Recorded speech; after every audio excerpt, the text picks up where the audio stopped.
नमस्कार विद्यार्थी मित्रांनो, मी प्रदीप वराडे स्वागत करतोय तुमचं आपल्या मास्टर टीचर या प्लॅटफॉर्मवरती। मित्रांनो, आताच एक नवीन जाहिरात आली आहे एमपीएससी ग्रुप सी अंतर्गत क्लर्क लिपिक आणि बेलिफ पदाची भरती जी आहे ती या ठिकाणी आहे।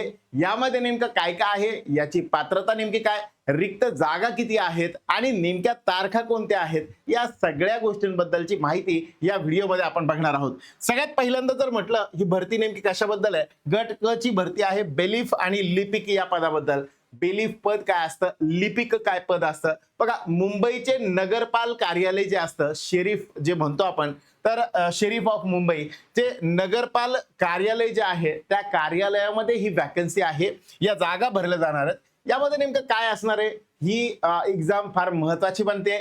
का बरं, तर याच्यामध्ये फक्त मित्रांनो एकच एक्झाम आहे, प्री मेन्स किंवा पूर्व परीक्षा, मुख्य परीक्षा आणि टायपिंग या सगळ्यांना बायपास केलेलं आहे। फक्त एकच परीक्षा आहे, डायरेक्टली तुमची निवड या एका परीक्षेवरती होणार आणि टायपिंग चाचणी वेगळी होणार नाही, म्हणजे टायपिंगची वेगळी एक्झाम सुद्धा नाहीये। त्यामुळे खूप चांगल्या पद्धतीचा म्हणजे पॅटर्न जो आहे तो या ठिकाणी आपल्याला बघायला भेटतो। सोबत मी म्हणाल यामध्ये अजून काय काय महत्त्वाचे मुद्दे, बघा कार्यालय मुंबईचे नगरपाल कार्यालय सर्वोच्च न्यायालयाचे अधिकारी जे या ठिकाणी असतात ते नियुक्तीचे ठिकाण फक्त मुंबई, लाईफ टाइम तुम्हाला मुंबईमध्ये काम करायला भेटेल। वेतन श्रेणी पगार जो आहे S6 लेव्हलचा पगार आहे, 19,900 ते 63,200 रुपयांचं बँड, म्हणजेच साधारण इन हँड सॅलरी 45 ते 50,000 या रेंज मध्ये असेल। यानंतर जर मी म्हटलं समजा अजून काय असणार आहे, 17 जून पासून फॉर्म भरायला सुरुवात होतीये, म्हणजेच उद्या परवापासून फॉर्म भरायला सुरुवात होते। 7 जुलै पर्यंत फॉर्म भरण्याची अंतिम मुदत आहे। 9 जुलै ही अंतिम मुदत फॉर्म भरण्यासाठी आणि फी भरण्यासाठी 9 जुलै ही अंतिम मुदत। परीक्षा केंद्र एमपीएससीच्या द्वारे स्वतंत्रपणे जाहीर केले जातील। सो ओव्हरऑल जर मी सांगायचं झालं तर एवढ्या महत्त्वाच्या काही गोष्टी ज्या आहेत त्या याच्यामध्ये आहेत।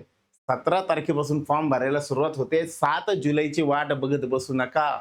17 तारखेला फॉर्म सुरू होता, 19-20 तारखेला फॉर्म कसा भरायचा याचा देखील एक व्हिडिओ येईल, त्यानंतर फॉर्म भरायला सुरुवात करा। साधारण जर मी म्हटलं समजा 17 जून पासून तर 7 जुलै पर्यंत म्हणजे 20 दिवसांचा पिरियड मिळतोय, ज्यामध्ये तुम्ही हे सगळं अप्लाय करू शकता। आता याच्यात अप्लाय कोण करू शकतं, नेमकं कशा पद्धतीने अप्लाय केलं पाहिजे जाणून घेऊया।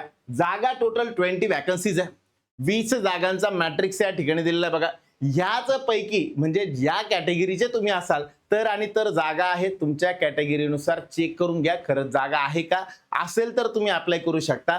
आणि विशेष महत्त्वाचं सांगण्यासारखं, ओपन किंवा एनटीसी या प्रवर्गासाठी 0 जागा आहेत, त्यामुळं तुमची कॅटेगरी असेल तरच फॉर्म भरा, अदरवाईज फॉर्म भरू नका। एससी साठी साधारण 3 जागा आहेत, एनटीबी साठी 1 जागा, ओबीसी साठी 6 जागा, एससीबीसी साठी 3 जागा आणि ईडब्ल्यूएस साठी 3 जागा, अशा पद्धतीच्या जागा ज्या आहेत मित्रांनो त्या ठिकाणी तुम्हाला बघायला भेटतील। चलो आगे, शिक्षण काय पाहिजे, कोणता पण ग्रॅज्युएट कोणत्याही शाखेचा पदवीधर असेल, एनी ग्रॅज्युएट, ग्रॅज्युएशन हे तुमचं कंप्लीट असलेलं पाहिजे। जर असे असेल तर तुम्हाला कंपल्सरी याला अप्लाय करता येईल। फायनल इयरचे स्टुडंट कॅनॉट अप्लाय, ते अप्लाय करू शकत नाही। भाषा, मराठी भाषेचं ज्ञान जे आहे ते तुम्हाला असलं पाहिजे। 10वी किंवा 12वीचे प्रमाणपत्र किंवा बाहेर शिक्षण झाले असल्यास प्राचार्यांचे प्रमाणपत्र आवश्यक, या पद्धतीचं आपल्याला ज्याच्यामध्ये मराठी भाषेचं ज्ञान आहे असं सांगणारं कोणतं ना कोणतं डॉक्युमेंट तुम्हाला प्रूफ म्हणून द्यावं लागेल, ठीक आहे। या व्यतिरिक्त मी म्हटलं समजा टायपिंग टेस्टचं काय असणार सर, टायपिंग प्रमाणपत्र, टायपिंग टेस्टसाठी टायपिंग प्रमाणपत्र जे ते कंपल्सरी असणार आहे तुम्हाला फॉर्म भरतानाच। 30 जी आहे मराठीची 30 वर्ड्स पर मिनिट आणि किंवा इंग्रजीचं 40 वर्ड्स पर मिनिट, ह्या पद्धतीचं तुम्हाला या ठिकाणी टायपिंग सर्टिफिकेट जे ते अनिवार्य आहे। सवलत, ग्रेस पिरियड, अनाथ असेल, दिव्यांग असेल, माजी सैनिक असेल यांना नियुक्तीनंतर प्रमाणपत्र सादर करण्यासाठी 2 वर्षांची वेगळी मुदत दिली जाईल, ठीक आहे। म्हणजे ओव्हरऑल जर मी म्हटलं समजा अनाथ असेल किंवा दिव्यांग किंवा माजी सैनिक मधून तुम्ही फॉर्म भरताय, अशा केसमध्ये तुम्हाला अर्ज सादर करण्यासाठी वेगळी अजून 2 वर्षांची मुदत आहे। म्हणजे त्यातून तुम्ही काय करू शकता, अर्ज म्हणजे जे आपण टायपिंगचं प्रमाणपत्र आहे तर तुम्ही भले आत्ता नसेल तरी चालेल फॉर्म भरू शकता। जनरल बाकीच्या सगळ्या लोकांना फॉर्म भरतानाच टायपिंग कंपल्सरी आहे, पण फक्त हे 3 लोक अनाथ, दिव्यांग आणि माजी सैनिक ह्या लोकांची टायपिंग जरी झालेली नसेल तरी पण जॉब लागल्यानंतर तुम्ही 2 वर्षामध्ये ते सादर करू शकता, ठीक आहे। यानंतर किमान वयोमर्यादा 19 वर्ष आणि कमाल मॅक्झिमम 43 वर्ष. माजी सैनिक असेल तर 43 प्लस सेवेचे 3 वर्ष तुम्ही कन्सिडर करू शकता. सर्वसाधारण मागासवर्गीयांना फीस 294 रुपये आणि माजी सैनिकांसाठी फक्त 44 रुपये अशा पद्धतीची फीस जी आहे ती या ठिकाणी लागणार आहे.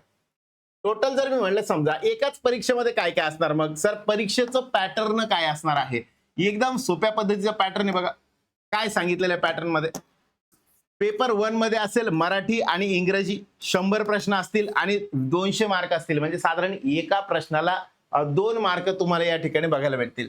पेपर 2 मध्ये सामान्य अध्ययन असणार आहे आणि बुद्धिमत्ता, जीएस ज्याला म्हणतो ते जीएस प्लस बुद्धिमत्ता असं दोन्ही मिळून 100 प्रश्न असतील आणि त्याच्याबद्दल 200 मार्क असतील सेम त्याच पॅटर्न मध्ये.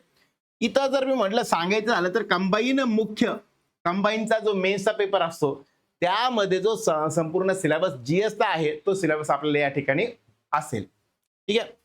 पेपर 1 आणि पेपर 2 यामध्ये आता विशेष महत्वाचे मुद्दे. सगळ्यात महत्वाचा मुद्दा आहे डेंजर झोन. आपल्या ऍडव्हर्टिजमेंट मधला डेंजर झोन जर काही सांगायचं झालं तर हा डेंजर झोन आहे. 1/4 निगेटिव्ह मार्किंग आहे, म्हणजे जवळपास जर मी म्हणलं 4 चुकीच्या उत्तरांसाठी जर मी म्हणलं तर 1 मार्क जो आहे तो त्या ठिकाणी कटणार आहे. ठीक आहे. जर मी म्हणलं समजा ओव्हरऑल जर मी म्हणलं मार्क जर एका प्रश्नाला 2 मार्क आहे तर त्या हिशोबाने जर आपण विचार केला तर 2 मार्क एका प्रश्नाचे तुम्हाला मिळाले, एक प्रश्न चुकला तर जवळपास 1/4 निगेटिव्ह म्हणजे तुम्हाला जवळपास 0.25 मार्क्स जे आहेत ते मायनस होतील. कळतंय.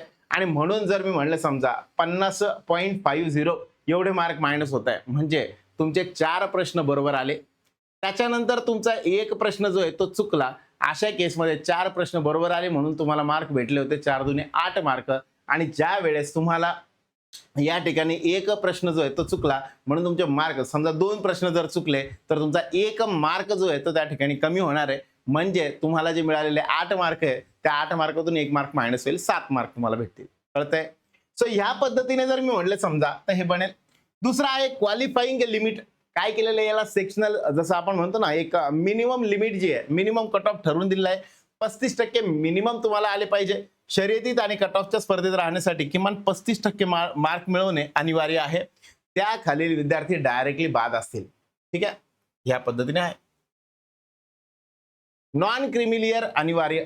याच्यात महत्वाचा मुद्दा, जे पण कॅटेगरी मधून फॉर्म भरतायत कारण दुसऱ्या जागाच नाहीये, मग अशा केसमध्ये ज्या कॅटेगरीच्या जागा आहेत यांच्यासाठी नॉन क्रिमिलियर जे आहे ते कंपल्सरी असणार आहे. तुम्हाला ते नॉन क्रिमिलियर प्रमाणपत्र 2026-27 या चालू आर्थिक वर्षाचे असणे आवश्यक आहे. म्हणजे 1 एप्रिल 2026 पासून पुढचे 7 जुलै फॉर्मच्या मुदतीपूर्वी काढलेले असले पाहिजे. ज्यांच्याकडे नसेल त्यांनी वेळ न दवडता लगेच ते सर्टिफिकेट काढून घ्या आणि मग नंतर अप्लाय करा, कारण तो नंबर त्या ठिकाणी लागणार आहे. ठीक आहे. सो ही होती संपूर्ण माहिती.